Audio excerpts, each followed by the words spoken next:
At this time, I'm excited to introduce to you guys one of our new speakers here at Summit Ministries, and is Jannique Stewart.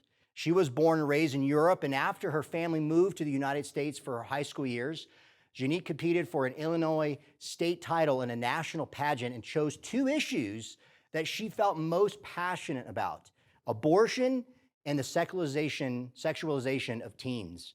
After winning her first title at the age of 15, Jannique began speaking in schools and churches on topics including raising up a pro-life generation and sexual integrity and the new sex revolution. And in 2011, Jannique founded Love Protects in 2011, a ministry focused on biblical sexuality. She speaks to thousands of teens each year in order to help them connect sexual activity with abortion and to discover the importance of sexual chastity and purity. And she's also one of the speakers for the Pro-Life Institute run by Scott Klusendorf, and one of our faculty members, Megan Ullman. So we're excited to have her. So at this time, I'd like to welcome to the stage Jannique. Welcome, Jannique. Thank you. Pleasure having you. Oh, I'm so glad to be here. Now, before you get into our final talk, and I know it's a powerful one because one of the things you're going to be addressing with our audience in a minute is how to confront this issue head on with critical race theory. And as I've been looking at the questions in the chats, a lot of people are still very confused or a little disoriented in some areas, and so they need clarification. So I do think that you will definitely land this plane in our third and final talk, and then hopefully we'll get to some of the questions at the panel. But before you jump in though, and I appreciate this because you thought this was gonna be very important. And so on one of our latest polls, does your school currently or have plans to implement CRT in some form of diversity, equity, and inclusion curricula? And notice, when you look at this right now, what are you seeing around the country? Is this kind of, with our audience that you're seeing? Yes, I actually see a lot of people who are in that unsure range, which is important because that means they really don't know. And if you don't know, how can you fight that which Right. you don't know? Yeah, The other aspect is look at how close the yes and the no, yeah, which is very close, but we are seeing an increase in the green. We are seeing more and more people saying that, you know what, actually, we just found out this is a new curriculum. So, yes, what do I do with a new curriculum, especially if I am not comfortable teaching it because I know that it's biblically yeah, inaccurate? yeah. Well, that's good. So hopefully, you guys, as we go into this new talk with Jannique, that you guys will learn a thing about how to confront these issues, because as she said, these are probably going to be presented in more schools. So Jannique, take it away. Thank you. Yes. Hello, everyone. So, what does it mean then to be counterculture? I want us to consider why it's so relevant that right now, for such a time as this, that we stand up for truth when it comes to how God has designed us. Is our color something that is just an accidental property, or is our color, the color of our skin, is that something that God designed us to have, or is the color of our skin something that we're supposed to apologize for? Think about that for a moment. The color of your skin right now, were we made in the image of God? Did he make a mistake when he chose that color for us, the nationality, and all of those things? The reason that I ask those questions, just to begin to get us thinking, is because right now we're dealing with ideologies that set themselves up against what the Word of God says. Right now, we have an ideology that does say that if you are a certain color, you should repent of that. You should decolonize yourself of that color. So we have to look deeper at what actually is critical race theory. And I'm going to, in my talk today, also kind of delve into how is this now entering the education system? Because, my friends, it's one thing if an adult wants to believe that. It's something totally different to now teach this to children as if it is truth. One thing that I want to point out, it's called critical race theory. That means it's just a theory. It is not fact, but it's being taught as if it is fact. And to me, that should be problematic to every single one of us. But when you look at the United States, most of us, red, white, and blue, but unfortunately, I believe this is where, especially when you look at the media narrative, this is where a lot of people want us to be. And this is where, for some people, they honestly think that it's blacks against whites. But my friends, I do want to remind us we are the United States of America, not the divided states of America. Now, that being said, I do want us to also consider what is the current state of America right now when it comes to critical race theory. Our friends over at the Heritage Foundation, they actually conducted a survey of more than 2,000 parents and teachers. And here's what they actually found, that there is a lot of division on this issue, which should not be a surprise. But here's what was interesting. A majority of parents, 54% said that viewpoint diversity in education and philosophy and curriculum, that's important to them. An additional 20% said it is very positive. They want diversity of thought. The question we need to be asking, is there a diversity of thought, or is there only one thought that's being promoted? Secondly, is the idea that's actually being promoted, is it divisive? And does it set itself up against what the Word of God says? You see, those are important questions. But in addition to thinking about where we are with critical race theory, I do also want to remind us this is not something that is only at the academic legal level. We see critical race theory in big tech, in corporations. We see it all over social media. We know that critical race theory has even made its way into the military, which in some ways is even scarier. But what I said is that I will be focusing today on mostly what happens when we have critical race theory being taught to children. For those of you that are possibly still a little bit confused about, well, what are some of these ideas? I will break it down into the 4 tenets. What are the main ideas that are actually being promoted? Then we're also going to look at how do we see this play out in everyday life on social media, as well as, are there examples of this in the classroom? Because a lot of times people say, oh, aren't you maybe exaggerating a little bit? I'm actually going to show you some real world examples of how it's actually being taught in the school system. And then lastly, we're going to look at what can teachers and parents do to kind of push back against this. Now, CRT, in case you are wondering, okay, tell me a little bit more about the ideas and the ideology behind critical race theory. Well, I believe that critical race theory is both unbiblical, but it's also destructive. Here's what I mean. One of the tenets is that CRT asserts that the most important thing that determines our identity, friends, is skin color. In fact, we know, as you've already heard from both Dr. Jeff and Lucas in great presentations, you've already heard how ultimately we're divided into the oppressor and the oppressed. Well, critical race theory takes that and spins it and says we're divided by the oppressed and the oppressor, but it's based on skin color, white and black. And so, of course, the white is seen then as the oppressor and minorities as those who are the oppressed, specifically Black individuals and brown. So let's think through this though. The most important thing about you is your skin color. Is that really true? Again, I think it's important that we ask questions, that we don't just take things and automatically believe them, but we stop and consider, is there truth to these statements? And am I aligning myself or believing these statements? The second one I want us to also consider is that CRT asserts that racism is permanent and ever present. Now, think about that they're saying that racism is always present at all times, that there is no situation involving people of different skin colors where racism is not at play. So if someone is aligning themselves with CRT, they have to ask themselves, wait a minute, do I agree with these premises? Because that is what they're asserting. And if you believe in critical race theory, unfortunately, that is what CRT represents and stands for. And that is what's being taught to children. And that's what we're seeing big tech. That's what we're seeing all across the United States right now are these ideologies. That's why we have to ask ourselves, do I agree with that? And be able to push back and consider, well, what does the Bible say about those things? The third one is that CRT trades objective truth for subjective opinions and feelings. What do we mean by this? Well, critical race theory does not actually believe, and they don't really appeal to objective truth. they actually appeal to what's even called standpoint epistemology, which essentially says that those who have moral authority and those that we are to believe are those who are in minority groups. So if you are disabled, if you are Black, if you are LGBTQ, if you are female, those are the voices that we should be listening to.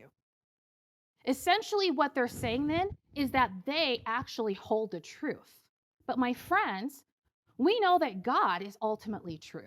We know his word is truth. In fact, he tells us we are to seek truth. We also know he says that if you seek me, you will find me. But I also think that we have to consider, are we pursuing truth, or are we pursuing what's politically correct or what is the popular narrative at the time? And lastly, CRT requires acceptance and liberation of all oppressed groups. That is an idea called intersectionality. You see, what they actually believe, in fact, Ibram Kendi, who was one of the leaders right now, one of the leading voices for critical race theory, actually says that when it comes to being anti-racist, if you're really going to be anti-racist, then you have to liberate all groups, which means you have to align with LGBTQ and you have to free them as well. It's not enough just to say that I'm not racist. You have to join in this movement of what they call a revolution.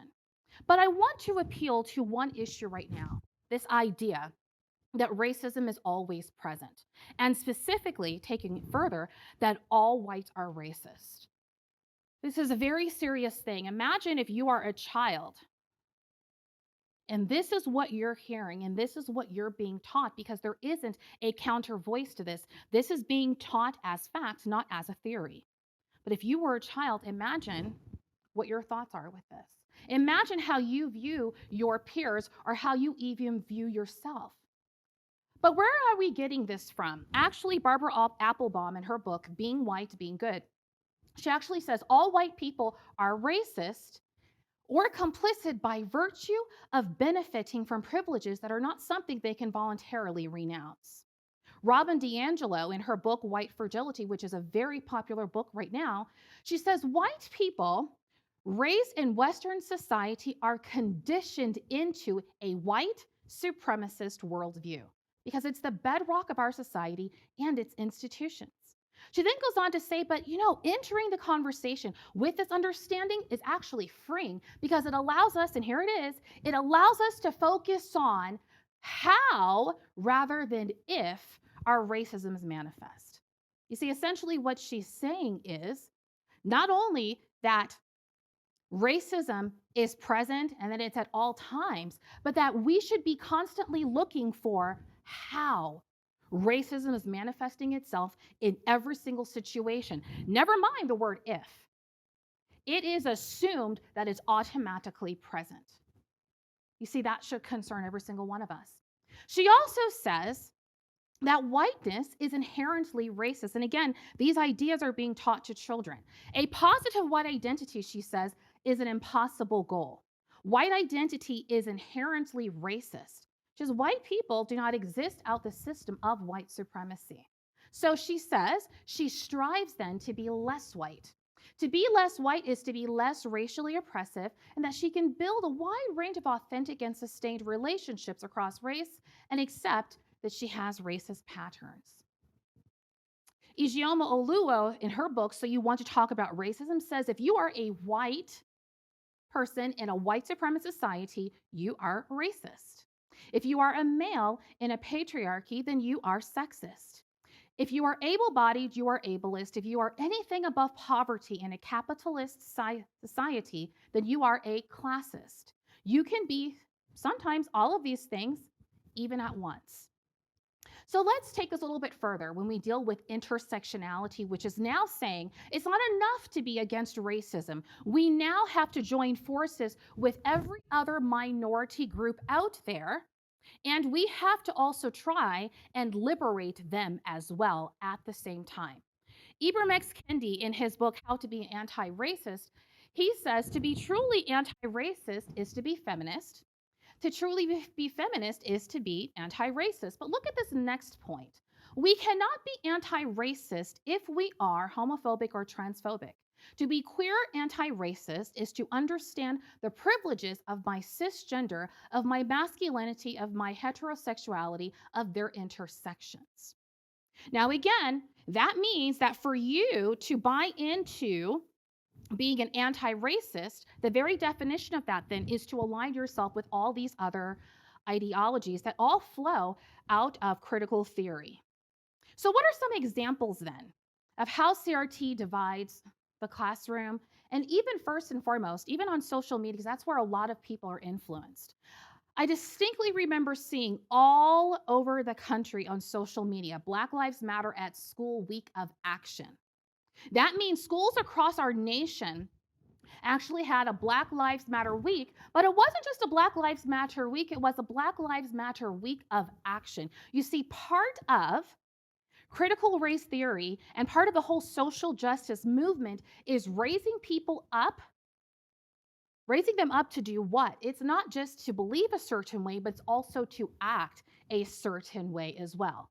We also see this one. This was actually very popular during Black Lives Matter protests. Violence begets violence, huh? Well, it seems like just being Black is enough to beget police brutality. And sadly, a lot of people believe that, especially young people. They would retweet and retweet this, not ever stopping to think, well, wait a minute.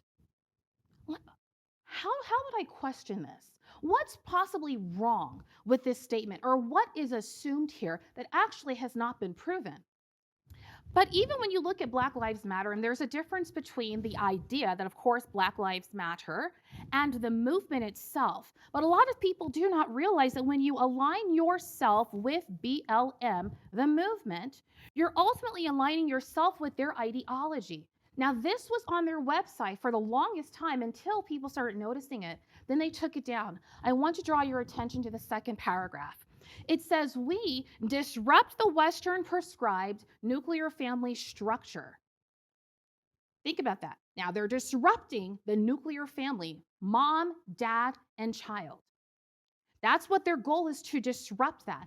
They go on to say, we disrupt the Western prescribed nuclear family structure requirement by supporting each other as extended families and villages that collectively care for one another, especially our children, to the degree that mothers, parents, and children are comfortable. But look at the next paragraph. We foster a queer affirming network. When we gather, we do so with the intention of freeing ourselves from the tight grip of heteronormative thinking, or rather the belief that all in the world are heterosexual. You see, when we think about critical theory, and specifically groups that they see as the oppressor, okay, the ones that are oppressing everyone else, it isn't just white people. They also believe that heterosexuals, and more importantly, they also believe that those who hold Judeo-Christian values are also the ones that are oppressing. So that means their goal is to rebel against that system. So when we talk about not aligning ourselves with this ideology, it's because it sets itself up against God's intended design. Now, some of you may have actually seen this. This is actually interesting. This is actually from a gentleman who was a teacher, and he actually posted this on his TikTok. And he said, so if positive behavior systems concerns itself with positive behaviors, we have to ask ourselves, okay, well, what are those positive behaviors? And it's things like making sure you're following directions and making sure that you're sitting quietly and that you're in your seat, and all these things that come from, here it is, white culture.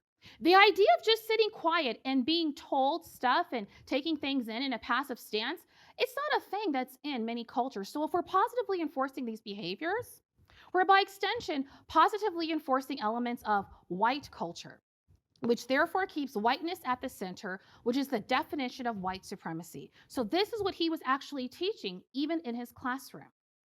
The next thing I want us to then look at is, how are we to respond? How are we to respond when this comes up?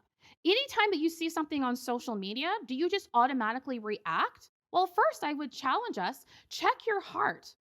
Are you wanting to respond simply because of peer pressure? Or even virtue signaling, where you're trying to send a message, oh, I'm so, oftentimes people think I'm so aggressive. I get this, I'm woke, which isn't even grammatically correct. But anyway, that's a whole other issue. Um, or maybe people want to post because sometimes they do feel guilty. But what about the next one? It says, what am I ultimately trying to achieve in this post? And I would truly challenge you to think about that. What is my goal before I post something? What am I ultimately trying to achieve? And have I done my homework to actually see if I do post a certain hashtag, am I possibly aligning myself with something that actually I know is biblically inaccurate? But I would also suggest that timing matters. Be careful. We are to be what? Quick to listen, slow to speak, and slow to become angry. A lot of times people want to automatically post something in response to something else when we don't actually have to post something.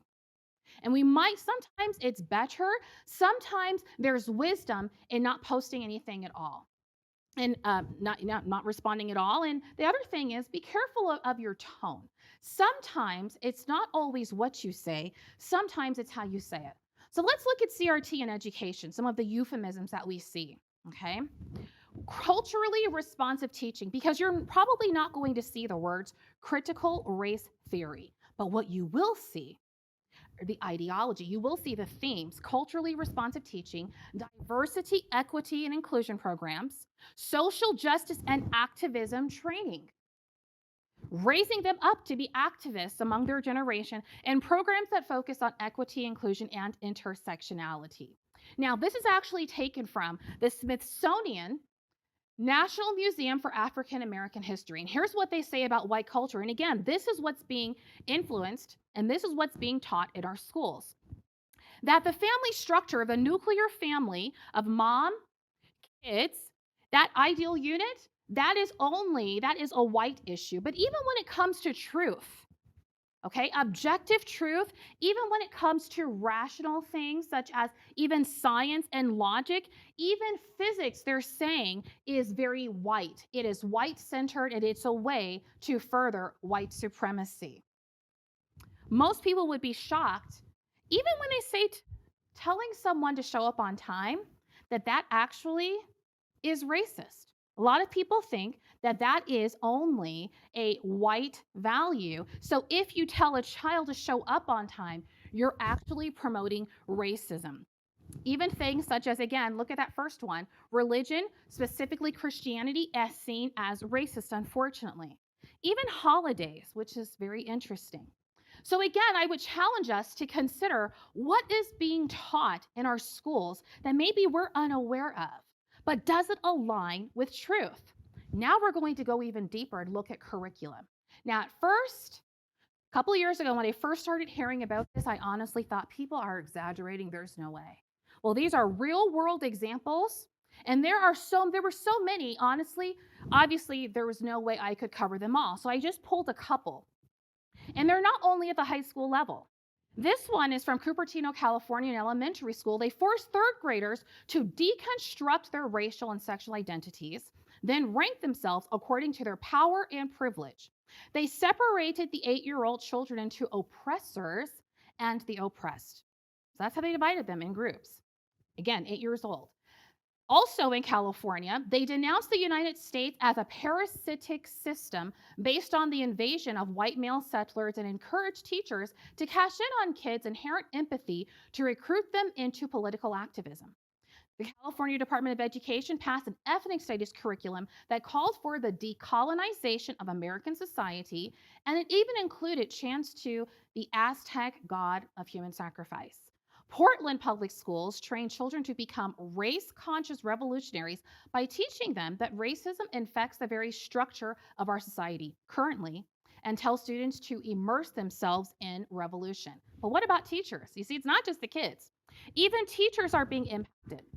Springfield, Missouri, a middle school forced teachers to find themselves on an oppression matrix, claiming that white heterosexual Protestant males are inherently oppressors and must atone for their covert white supremacy.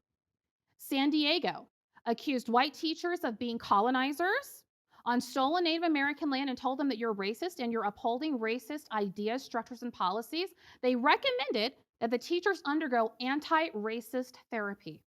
Seattle, Washington school district told white teachers they're guilty of spirit murder against Black children and must bankrupt their privilege in acknowledgement of their thieved inheritance. But you see, it's not just the children, it's not just the teachers. What about parental rights? The Arizona Department of Education created an equity toolkit that claimed babies show the first signs of racism at 3 months old and that white children become full racists, strongly biased in favor of whiteness by age of 5. But they also, one principal from Eastside Community High School in New York sent white parents a tool for action kit, which tells them they must become white traitors and then advocate for full white abolition. Now, here's what's interesting. In most schools, parents cannot opt out of these classes. So what's the alternative? The alternative then is that we teach a very fair and balanced history. Past and present injustices. You see, when we talk about dealing with past injustices, we have to speak to it with truth. Same thing when we're dealing with present injustices. One thing I do want us to consider, are we in search of truth? And I think right now one of the greatest tools we can give the next generation is for them to be able to look objectively at a situation. Right now, the current conversation, even around George Floyd, especially when it happened, was that he was the modern day Emmett Till. We know Emmett Till was lynched, but it was because of the color of their skin. It was because of segregation and the color of his skin at that time, because he winked or whistled at a white woman, which later, years later, she admitted actually lied about the whole thing. But right now, people are saying that George Floyd was no different than Emmett Till. I would encourage you as teachers, as parents, to raise your children to ask questions such as, oh, wait a minute. Are we assuming that racism is involved simply because of the optics, simply because it's a Black male with a white police officer? Are we jumping to conclusions? Have we considered the facts? You see, when we think about the timeless principles upon which our nation was founded, it was dealing with truth, objective truth. We've already talked about the Declaration of Independence and all those kinds of things, but I do want to remind us here. Last thing that I will focus on, and I'll get to the rest of this during the Q&A. The Bible offers the best solution for justice and unity. First and foremost, we're made in the image of God. That is what is our most important characteristic, is that we bear the image of God. Second, true justice is about pursuing truth, not a narrative. And lastly, that we're called to forgive. You see, CRT does not make any allowances for forgiveness. You see, scripture tells us, Colossians 3:12-14, it says, therefore, God's chosen people, holy and dearly loved, clothe yourselves with compassion, kindness, humility, gentleness, and patience. Bear with each other and forgive. Forgive as the Lord forgave you. And over all of these virtues, put on love, which binds them all together in perfect unity. That's what we should be seeking, because we're called to love our neighbor. Thank you so much for your time. Great job, Jannique. I really Thank appreciate you. that. Score down there. Thank you, sir. That was powerful. I think just seeing how it is spreading and how people need to be made aware of that. But I appreciate how you conclude in Colossians 3 that we are called, brothers and sisters watching, to, in love, as Christ has loved us, to express that despite some of the differences. Now, before we go to a break, I do have a key question for you, Jannique, that people are asking. It basically amounts to this.